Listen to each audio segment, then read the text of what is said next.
Yan mga guys, good morning. Yan, panibagong araw na naman to mga guys.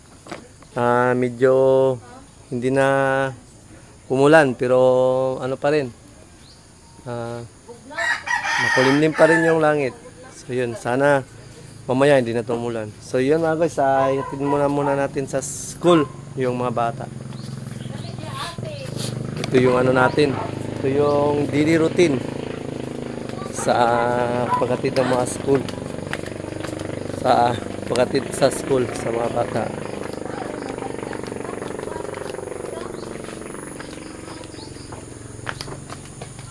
Hatid na muna natin sila bago tayo yun sasabak sa mga hanap buhay sa mga gawain natin dito mga guys.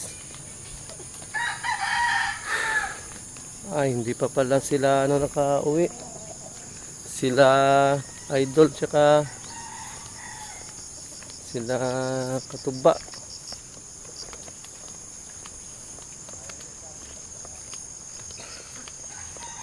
So yun, update ko kayo mamaya.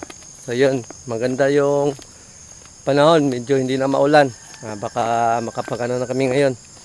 Makapag-kupra. Kupra pa rin yung ano natin ngayon mga guys, trabaho. Dahil hindi na tayo bumalik sa pagdi-deliver. Hindi kasi tayo makapag-vlog doon sa delivery. Mahirap. Kaya yun, dito na lang tayo sa atin, dito sa amin. Sumasama na lang tayo kanila papa sa pagkukupra. Dahil mas maganda kasi itong ganito na lang na trabaho. May mga lakad. Yun, madali tayo lakad kasi doon sa pagdi-deliver kailangan pa natin magpaalam kung mag-absent tayo. Kaya yun, update ko kayo mamaya. Dito muna natin itong mga bata. Dito sila Top saka si Marco. Asan yung mga ate? Wala pa? Yung dalawa, si Lingling tsaka si Kulot. Nantay pa natin. So yun mga guys, update ko kayo mamaya. Yan. Ngayong araw na to ay February 2. February 4. Yan. 7:40 AM. Yan. Hatid na muna natin mga bata bago tayo hanap buhay. So yan. Katuba, top 2. Top 2 tayo guys. Wala na, mukhang malabo na tayo maging top 1. Pero paldo gyapon kayo napaluparan man ni gabi og kwan. Red. Pero ano pa lang to, kasi simula pa lang ng challenge. Yan. Malayo pa sa kamaturan. Mahaba pa. Mahaba pa yung challenge. Mahaba pa. Panigurado sa first week na to. Ayan. Marami sila hindi makakaabot ng 6K. Banta. Namang lugi man Lugi na kay medyo okay naman. Si ate Kamamsi, sigpuan. Maka-vlog na mo. Asaw dapat. That's to ba? Kay kako manglugi manggod ko. Yun. Sana makabandi, makakulab ba pero kailangan kasi natin maghanap buhay man guys. Dahil wala tayong sayang na. Ano na lang pag makabakante ba? Hindi man tagod kwan. Di katulad ni Katubs kasi si Katubs full time vlogger. Kami hindi pa. Kaya hindi kami makakapag kulab-kulab masyado ni Katubs dahil medyo pa tayo kasi nag-work. Maghanap buhay ba? Nya. Asa di mo ron? Tago. So yun, sa challenge pala kahapon, number 5 tayo, pero sige lang. Sino number 1? Si Pipi? Sa aman. Panalig yan siya? Awa, nasus. Kusog din si Pipi. Di man siguro na kusog. So yun, si Pipi pala, congrats. Sa first day first day pa lang to. First day sa... Ang abangan natin ang first week. Kung sino makakatagos. Malalagas. Yan. Pangising-ngisi na lang si Ma'am Shino dahil alam na niya. Alam na niya. Ako parang siguro baka makatagos. Si Idol, kumusta si Idol? Ayang vlog. Si Ikasibin, si Jaman. Sayang vlog. Okay kayo. Si Kalabas. Si Kalabas, ay, gasuro, drami. Ayun. Kalabas. Abang-abang sa ano namin sa challenge. So yun mga guys, tapos na tayong kumain. Nandito si Tuba. So, tumingin tayo sa update kanina. Medyo ano tayo, medyo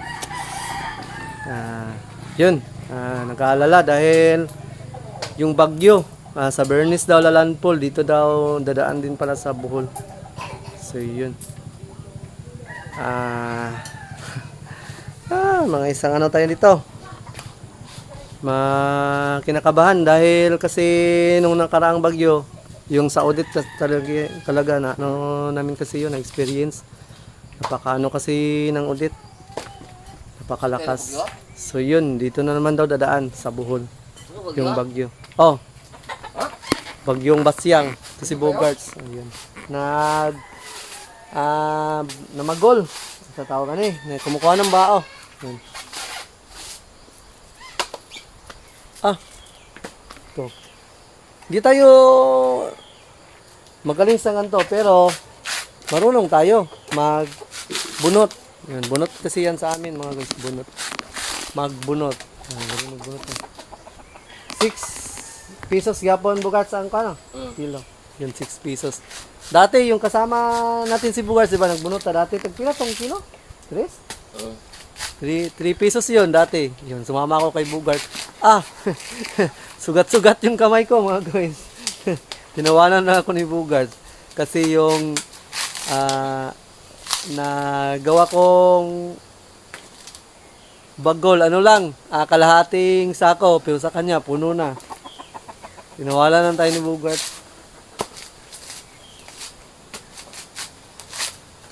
Dito lang kasi tayo na talagang na manso or nabihasa sa mga ganitong trabaho kasi doon sa amin Davao City kasi tayo lumaki. Kaya kung sa mga trabaho na mga ganito, hindi tayo medyo sanay. Pero dito sa Bohol kasi probinsya tapos yun ang daming mga niyog dito kaya dito tayo talaga na manso or yun na batak sa mga ganitong trabaho. So yun, kaya naman.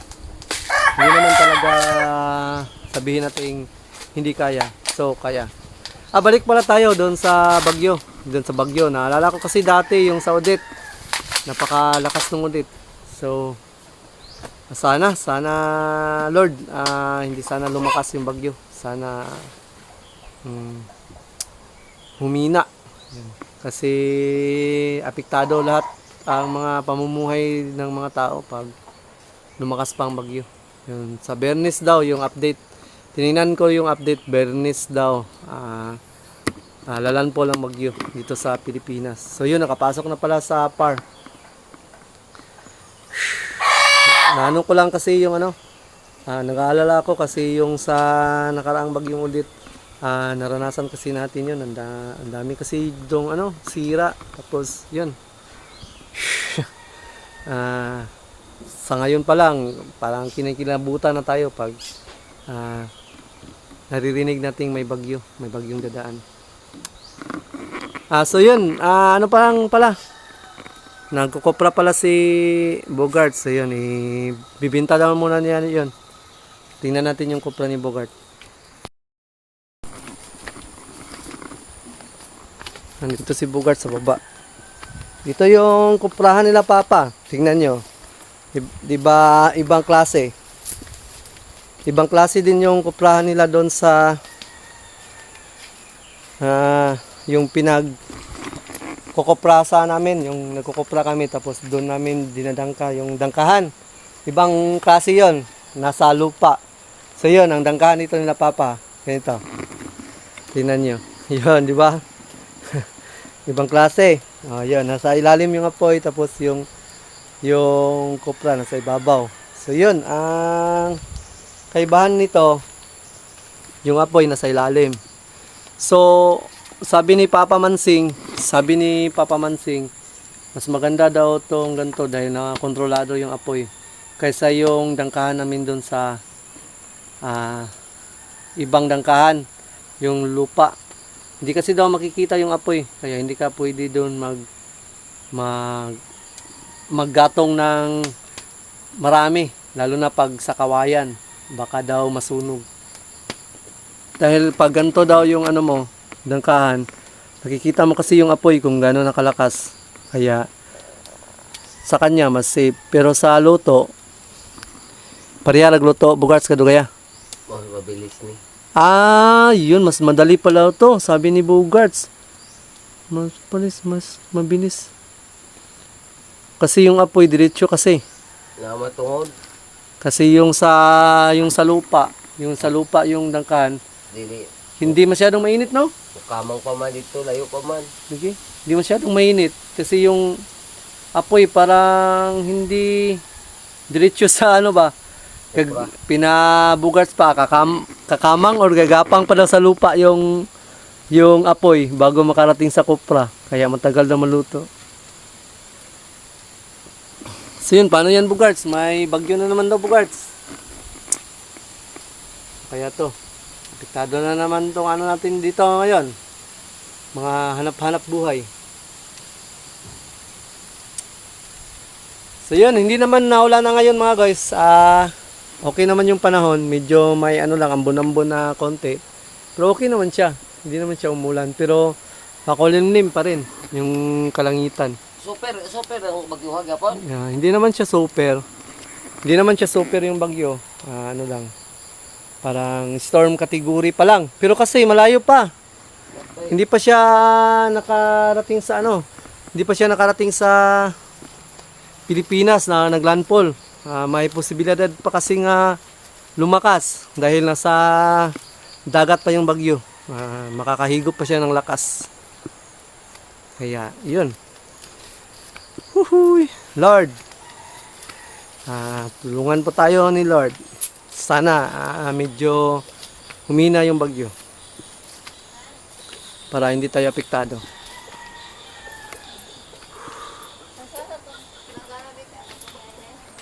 So yun, hinintay natin si Bugarts. Ibibinta daw niya yung ano, yung kopra niya dahil kailangan may babayaran.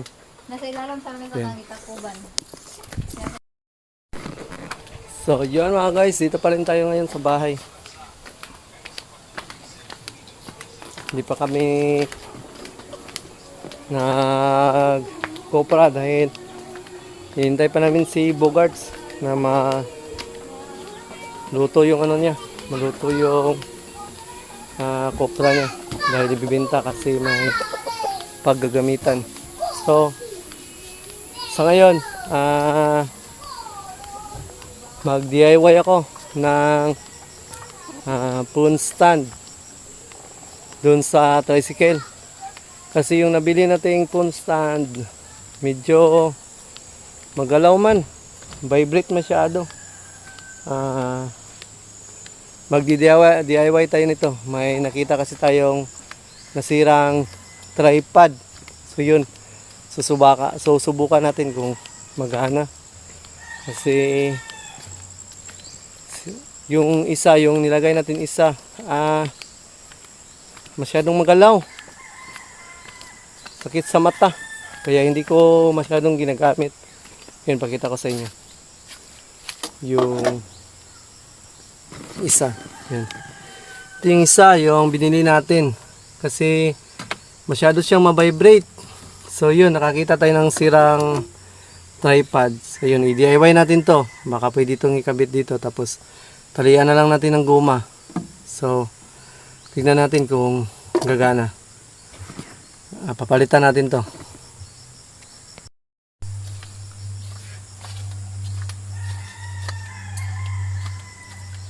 So yun, ikabit natin to. Try natin to kung okay ba siya. Panay lang tayo DIY na ngayon dahil para makakuha tayo ng magandang video. Pag hindi kasi natin to gagawin, wala.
maka tago. So yan, ito na mga guys, tingnan natin to kung okay to.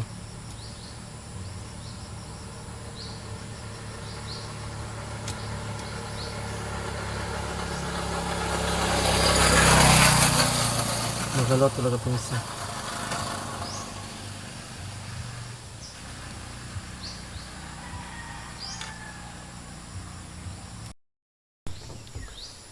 Yan.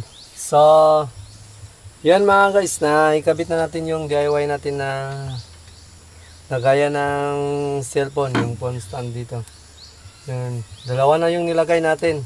Yung isa sa ito, tsaka ito.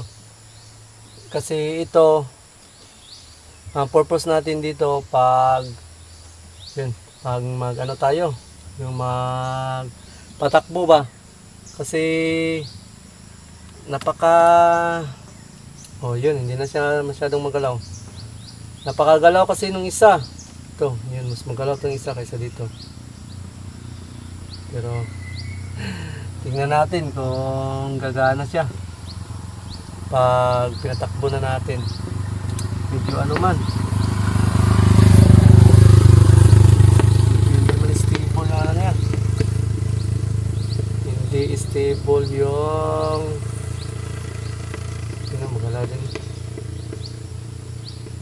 magalaw din siya, magalaw ito isa, tignan natin.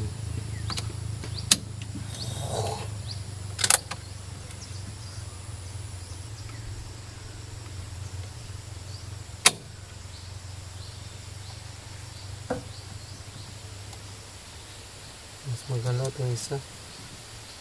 So yun, subukan natin mamaya. So kung okay siya. Yan, magbibenta kasi kami mamaya ng ano ni Bugart. Magbibenta kami ng Cupra. Yan, ng Cupra kasi si Bugart. So yun. Update ko kayo mamaya sa pagbenta namin ng Cupra. Tapos subukan natin tong ano natin. Ginawa nating DIY na phone stand dito sa tricycle natin. Yan, mainit na siya mga guys. Medyo ano na yung panahon. Mainit na siya pero may paparating na palang bagyo. Sa ngayon, medyo napakita yung araw pero may nagbabadya palang bagyo. Hindi talaga tayo dapat magpakambante. Kahapon tsaka nung isang araw, masyadong maulan, halos buong araw na ulan. Pero ngayon, nagpapakita na yung araw, pero papalapit na pala yung bagyo. Kaya hindi tayo magpakampante. Kailangan din natin maghanda sa mga natin. Yun, parati kami dito ang nakikinig ng update sa Pag-asa kung anong kaganapan. Yun.